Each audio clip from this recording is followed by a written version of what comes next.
আমার কাছে যদি জিজ্ঞেস করা হয় পৃথিবীর সর্বশ্রেষ্ঠ খাবার কি, তাহলে চোখ বন্ধ করে একটাই কথা মাথায় আসবে, যার আর কোনো তুলনা নেই।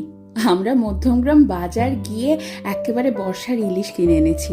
একটু নুন আর হলুদ মাখিয়ে সর্ষের তেলে ভেজে নিয়েই সাথে গরম ভাত, কাঁচা লঙ্কা আর ইলিশ মাছ ভাজার তেল।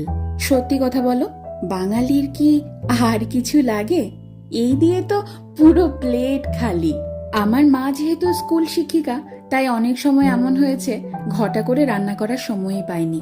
আর সে সময় যদি বাড়িতে ইলিশ মাছ থাকতো, তাহলে এই ইলিশ মাছ ভাজা দিয়ে কত তৃপ্তি করে খেয়ে উঠেছি সবাই। আমার এই বাড়িতে বাবা মা এসেছে, আর সেই তৃপ্তি করে খাওয়ানোর সুযোগটা এবার আমি পেয়েছি। আমার খাদ্যরসিক বাবা গরম গরম ভাত আর ইলিশ মাছ ভাজা নিয়ে বসে পড়েছে।